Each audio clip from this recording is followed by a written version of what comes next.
안녕하십니까? 국민의힘 한동훈입니다. 그동안 보수정권, 보수정당에서 중산층을 핵심 정책이나 핵심 슬로건으로 내건 적은 별로 없었습니다. 하지만 선진국이 된 대한민국, 지금 우리는 중산층을 더욱 키워야 합니다. 이재명 민주당의 포퓰리즘 정책처럼 가짜 경제로 돈만 퍼준다고 약속해서는 안 됩니다. 그래서 저는 성장하는 중산층의 시대를 핵심 공약으로 제시합니다. 중산층은 스스로를 중산층이라고 느낄 수 있어야 하고, 서민층은 의지와 노력만 있다면 중산층으로 도약할 수 있어야 합니다. 그러나 우리 현실은 그렇지 못합니다. OECD 기준으로 우리 중산층은 이미 61%가 넘습니다. 하지만 자기 스스로를 중산층이라고 생각하는 국민들은 40%가 되지 않습니다. 또한 중산층의 70%는 더 나은 삶으로의 길이 막혀 있다고 절망하고 계십니다. 저는 이 문제를 풀겠습니다. 성장하는 중산층을 국가 비전의 중심에 두고 단계별로 우리가 해나갈 일들을 구체적으로 해나간다면 반드시 해낼 수 있는 과제라고 생각합니다. 중산층을 두텁게 만들기 위해서는 다음 4가지 전략이 필요합니다. 첫째, 국민의 소득을 높이는 성장. 둘째, 소득을 갉아먹는 과도한 세금에 대한 조정. 셋째, 의료, 교육, 돌봄, 주거 등 필수 비용에 대한 복지의 강화. 넷째, 에너지 등 물가 안정을 통한 실소득의 증대입니다. 오늘 저는 성장하는 중산층의 시대를 만들기 위해서 성장과 조세, 복지, 물가에 대한 비전을 제시하고자 합니다. 먼저 성장입니다. 저는 출마 선언에서 미래 성장의 2개년 계획을 수립하고 실천하겠다고 약속드렸습니다. 경제의 워룸을 만들어서 대통령이 과거 박정희 대통령과 같은 강한 경제적 리더십을 발휘해야 한다는 말씀도 드렸습니다. 성장은 현재 세대에게는 실용이고 미래 세대에게는 생존입니다. 성장에 대한 진지한 담론이 빠진 경제는 가짜 경제입니다. 결국 미래 세대를 저버리고 마는 것입니다. 저는 유능한 보수를 다시 세우겠습니다. 진짜 경제, 이기는 경제로 미래를 설계하겠습니다. 저의 미래 성장 비전은 347입니다. AI G3, 국민소득 4만 달러, 중산층 70%가 그 목표입니다. AI 혁명이 막 시작된 지금 3대 AI 강국으로 도약하겠다는 목표는 우리가 미래에 살아남기 위한 필요 조건입니다. 이를 위해서 저는 AI 인프라에 150조 원, 생태계 조성까지 포함해서 총 200조의 투자를 제안합니다. AX, 즉 AI 트랜스포메이션이 핵심이고 혁신 생태계를 만들겠다는 것입니다. 미국의 AI 공동 투자 프로젝트인 스타게이트에는 약 800조 원이 투입됩니다. 일론 머스크의 테슬라가 보유한 GPU는 약 20만 개이고요. 이것만 해도 7조 원 규모입니다. 우리가 AI G3를 목표로 한다면 데이터 센터, 컴퓨팅 하드웨어, 반도체 등의 5년간 150조 투자는 결코 과한 수준이 아닙니다. 정부는 수익률을 일부 희생하고 민간이 감당하기 어려운 산업 성장 자금을 투입하는 역할을 맡아야 합니다. 민관 합동 펀드, 매칭 자금의 확보, 선제적인 금융 지원 정책을 통해서 시장을 이끌겠습니다. AI 인프라 위에 혁신의 생태계를 세워야 합니다. 의료 AI, 로보틱스, 국방 AI, 드론, 자율주행 등 실제로 응용 분야 AI 플러스 X입니다. 응용 분야에 전략적으로 투자하겠습니다. 우리 국민의 높은 디지털 리터러시는 우리의 자산입니다. 저는 한국의 팔란티어가 반드시 탄생할 수 있도록 하겠습니다. AI의 인재 양성도 대단히 중요합니다. AX를 통한 성장은 일자리로 이어지고 결국 미래 세대 소득으로 직결될 겁니다.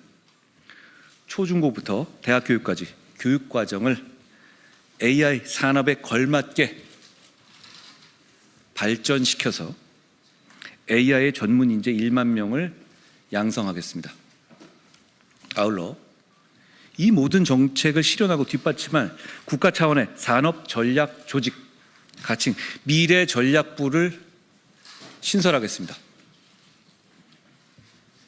가장 중요한 건 AI 3강 실현이 국민의 삶과 단절되지 않게 하는 것입니다. 기업만 배불리지 않는 것입니다. AI가 일자리를 창출하고 교육, 돌봄, 보육에 기여하게 하겠습니다. 결국 AI 분야에 대한 정부의 집중적인 지원으로 관련 기업의 수익을 극대화시키고 결국 법인세 증가로 이어지게 될 것이고 법인세를 복지로 국민들께 돌려드리는 정책을 추진할 것입니다. 결국 복지와 성장과 복지는 선순환하게 될 것입니다. 국민 소득 4만 달러가 되어도 세금이 과하다고 느끼면 삶은 여전히 팍팍할 수밖에 없겠죠. 기업의 활력을 되살리기 위한 법인세 조정도 필요하지만 성장하는 중산층 시대를 실현하기 위해서는 열심히 일하는 국민의 근로소득세 부담을 낮춰드려야 합니다. 열심히 일하는 국민들께 국가가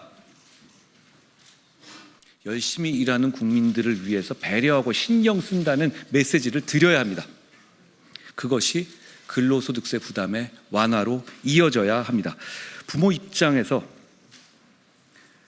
아이를 낳고 키우는 것이 덜 힘들도록 그러기 위해서 부양가족 인적공제의 기본공제를 확대하겠습니다.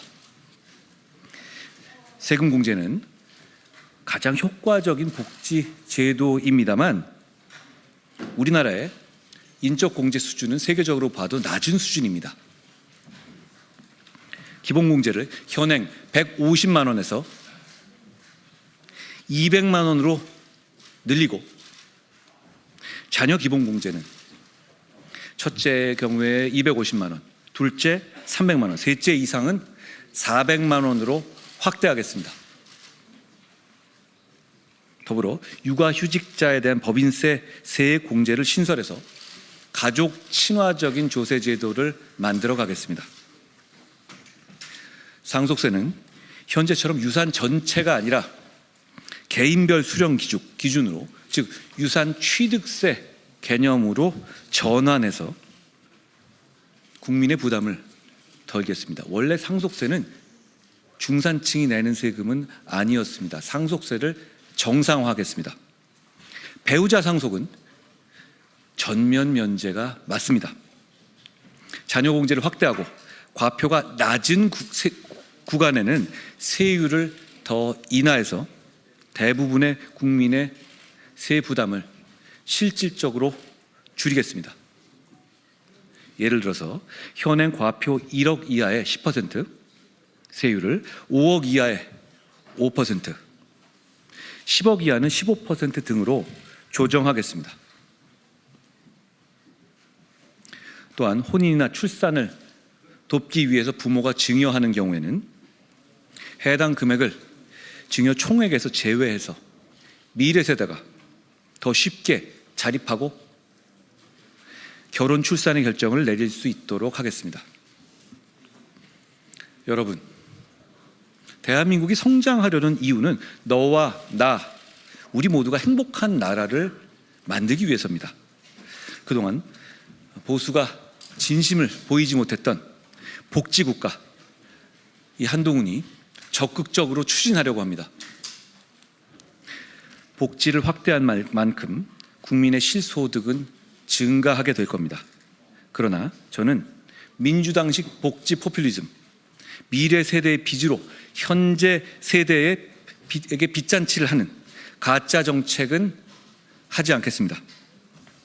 복지국가가 지속 가능하려면 성장과 복지의 선순환이 필요합니다.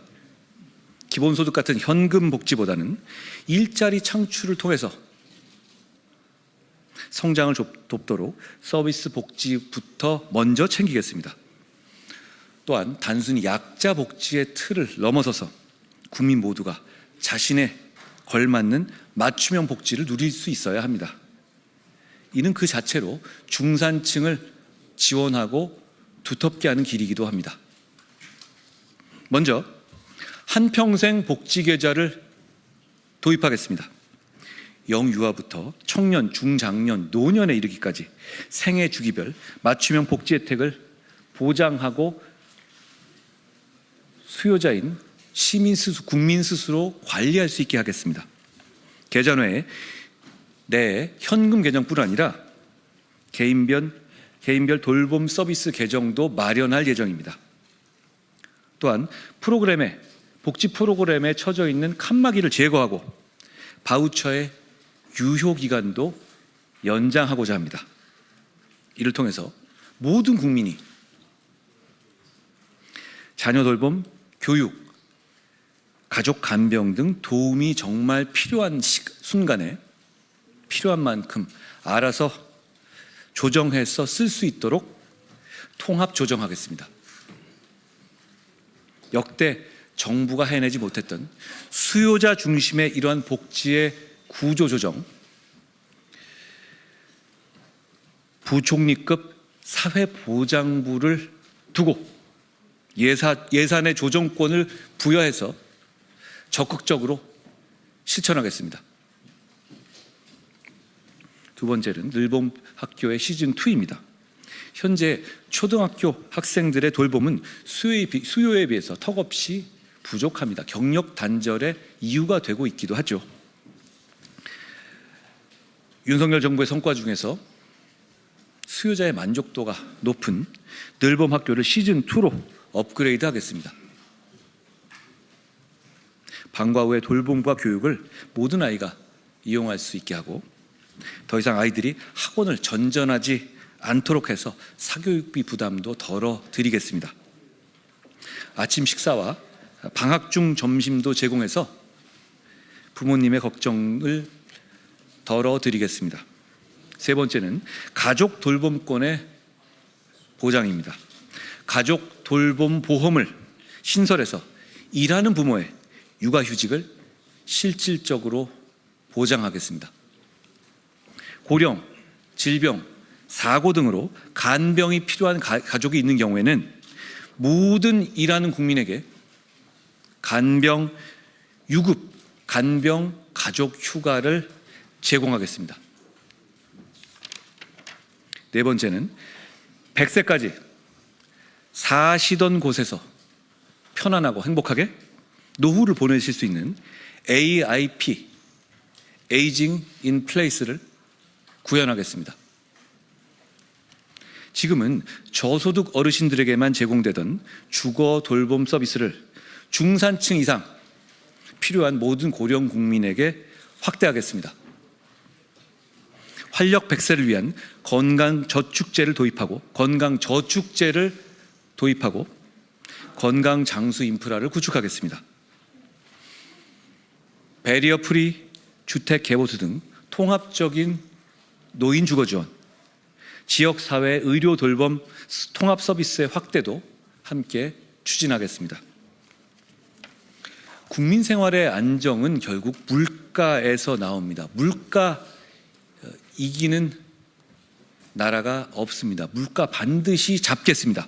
물가가 불안하면 삶이 불안해지고 에너지와 식료품의 가격은 생활의 가장 기본적인 기반을 흔듭니다.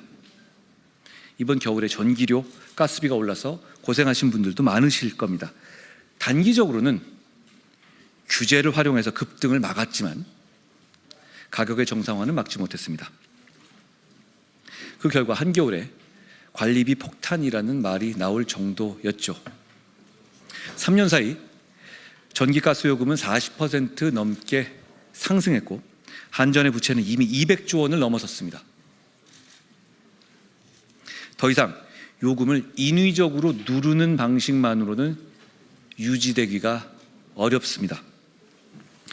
에너지 인플레이션에서 해방될 근본적인 정책이 필요합니다. 대전환, 즉 AX 시대의 안정적인 에너지 공급은 핵심 중에 핵심입니다. 오픈 AI의 샘 올트먼도 대한민국의 강점으로 에너지를 꼽은 바 있었죠. 기후 위기로 탄소 중립이 필요한 지금 대한민국이 원전 강국이란 사실은 정말 다행스럽습니다. 안전하고 저렴한 전력 원인 원전을 새로 건설하고 기존 원전은 계속 운전해야 합니다. 현실적이고 합리적인 에너지 믹스를 구축하되 안전성을 최우선으로 해서 원전 생태계를 더욱더 발전시키겠습니다. 전력의 생산만 잘한다고 끝이 아닙니다. 전기를 필요한 곳까지 보내는 인프라도 중요합니다. 송배전망 구축 등 에너지 인프라에 2038년까지 최소 100조 원 이상이 필요합니다. 전력 산업 기반 기금을 활용하고 효과가 불확실한 에너지 보조금을 삭감해서 전기요금을 낮출 수 있는 재원으로 활용하겠습니다. 농산물 가격도 마찬가지입니다. 기후위기로 농산물 생산이 점점 예측 불가능해지고 있죠. 금사가 금배추란 말이 나올 정도로 농민들의 삶이 어렵고 소비하는 소비자들 입장에서도 불안하고 버겁습니다. 지금까지는 수입 확대라는 미봉책에 이 해결책에게 그치고 있습니다만 게다가 농지의 활용도 구조적으로 너무 제약이 많이 있습니다. 저는 농지의 매매 규제를 완화해서 고령 농업인의 재산권을 보장하고 지역과 첨단 스마트 농업이 공존할 수 있도록 유도하겠습니다. 대규모 스마트팜이 농촌에 들어오면 기후와 농촌의 고령화 문제를 동시에 해결할 수 있습니다. 이렇게 안정적인 농산물 생산은 물가를 안정시키고 우리의 실소득을 늘려서 생활 안전을 담보할 것입니다. 물가를 안정시키는 것이 중산층을 살리는 길이고 대한민국의 경제 안보를 지키는 길입니다. 성장하는 중산층 정책은 가족적이고 따뜻하면서도 안정적으로 혁신할 수 있는 대한민국을 만들 겁니다. 저 한동훈의 보수는 실용적이고 혁신적인 자세로 문제를 반드시 하나하나 풀어가겠습니다. 그 출발점이 바로 중산층의 복원이고 강화입니다. 이는 곧 경제 안보, 사회적 가치, 혁신 경제로 확장되어 나갈 겁니다. 이렇게 중산층이 커지게 되면 자연스럽게 정치적인 중간층, 정치적인 중도층의 영역도 넓어질 겁니다.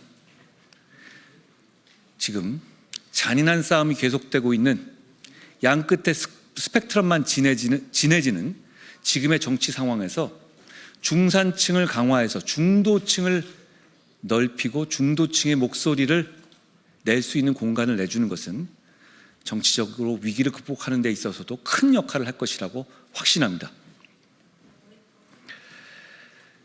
중도와 중용의 가치를 중시하는 성장하는 중산층의 시대를 반드시 열겠습니다. 정치인이 된 후에 저는 정책 준비에 진심으로 매달렸습니다. 그동안 수많은 전문가들과 함께 만들었던 준비했던 정책과 비전 꾸러미의 일부를 오늘 여러분들께 간략하게 소개해 드렸습니다. 이제 남은 기간 동안에는 저희가 준비한 성장하는 중산층의 시대를 만들기 위한 핵심 정책들을, 구체적인 정책들을 여러분들께 제가 하나하나 구체적으로 배달해 드리겠습니다. 저는 이번 선거가 전쟁이라고 말씀드렸습니다. 전쟁 같은 선거 이후에 정치를 하고 그 정치를 통해서 성장하는 중산층의 시대, 성장하는 중산층의 미래를 반드시 만들어가겠다는 약속을 드립니다. 고맙습니다. 많은 학자들과 전문가들이 말하기에 지금 AGI의 시대가 3년에서 5년 내로 온다고 합니다. 그러니까 3년 내로에서 5년 내에 정말 산업혁명과 같은 급변하는 상황이 발생하는 거죠. 이때 저는 좀 더 파격적이어야 한다고 생각합니다. 지금은 뭐 기업을 돕는다 이런 차원이 아니라 우리의 미래를 결정지을 때입니다. 저는 말씀하신 그런 내용 수준도 정부 입장에서 충분히 고심한 거겠지만 턱없이 부족하다고 생각합니다. 제가 그래서 추경이 추가적으로 필요하다는 말씀은 SNS를 통해서 이미 드린 바가 있습니다. 한겨레 정 기자님. 정책 발표를 봤는데 현재 세수 부족 상황에서 세금 줄이겠다는 말씀 위주로 있고 증세 관한 말씀은 따로 없으신 것 같아서 증세 관련 입장 어떠신지 궁금합니다. 결국은 성장입니다. 저희가 말하는 세금 대책이라든가 AI에 대한 집중적인 투자는 결국은 성장을 해야 된다는 절실한 마음 때문이죠. 복지를 하는 방법은 세금을 확 늘리거나 아니면 성장률을 높이는 정책입니다. 저는 그렇기 때문에 성장과 복지의 선순환이라는 개념을 계속 말씀드리고 있는데 저희가 지금 집중적으로 투자하고 추경을 늘리겠다는 것들은 집중적인 투자 그리고 지금 과거와 달리 그런 성장이 AI 시대이기 때문에 가능한 시점을 우리가 운 좋게도 맞이하고 있거든요.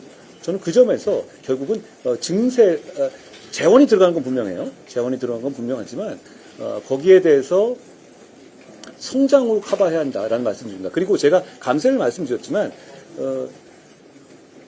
아주 구체적으로 따져보면 이렇습니다. 예를 들어서 상속세 문제도 상속세가 전체 우리 세수 재원에서 차지하는 비중이 2~3% 정도 수준입니다. 그러니까 그렇게 많은 비중이 아니에요. 그렇지만 중산층이 과거와 달리 느끼게 되는 그리고 그게 물가 상승으로 그렇게 된 것이지 당초 상속세를 만들 때 그렇게 중산층에게 내게 할 생각이 있었던 건 아니었거든요. 그걸 정상화하자는 말씀이고요. 근로소득세 문제도 이렇습니다. 결국은 그동안에 우리가 성장을 위해서 법인세 감면이라든가 이런 걸 많이 이야기하잖아요. 결국은 그렇지만 그게 그렇게 해서 기업의 활동성을 높이게 되면 결국 세수가 증대될 수 있다라는 연구 결과가 있고 저도 그거에 대해 동의합니다. 그런데 그렇지만 우리 모두 기업도 기업이지만 열심히 일하는 사람들에 대해서 정부가 배려하고 생각하고 있다는 메시지와 사인을 주는 건 대단히 중요하다고 생각해요. 그런 차원에서 우리는 법인세 삭감만 얘기할 것이 아니라 일하는 사람들을 위한 근로소득세의 절감하는 것도 이야기할 필요가 있다라고 생각합니다. 정책 질문은 아닌데요. 한덕수 대행님께서 통장로 선거특강을 전략 진행한 것에 대해서 월권 논란이 있는 데다가 그중에 한 명이 그 내각 안가 회동으로 내각만으로 피의자가 있던 이광재 대표입니다. 분명 진행돼서 적절하다고 보시면 됩니다. 근데 굉장히 오래된 뉴스를 질문을 하시네요. 이건 많이 지나간 이야기잖아요. 헌법재판소의 공백을 늘어나는 길어지는 공백에 대해서 여러 가지 고민을 한 결과다 이런 정도로 말씀드리죠. 자, 하나만 더 할게요. 하나만 더 할게요. 오늘 당에서 새 아파트 건설할 때 용적률이랑 건폐율 차단한다 이런 공약 있었는데 이거에 대해서 어떻게 보시는지 혹시 또 부동산 공약 관련해서 그 공약은 저희가 차차 말씀드릴 기회가 있을 것인데요. 오늘 중산층 얘기만 했었으니까. 다만 그런 건 있습니다. 지금 주택은 결국은 주택 가격을 잡는 것이 대단히 중요한데 양질의 주택을 공급을 늘리는 게 결국은 핵심입니다. 그러기 위해서 이 재개발과 재건축에 있어서의 규제를 지나치게 강화하거나 묶어두는 것은 저는 찬성하지 않습니다. 그런 차원에서 나온 당의 결정이다라고 생각합니다. 고맙습니다. 네, 여기까지 하시죠. 예, 오늘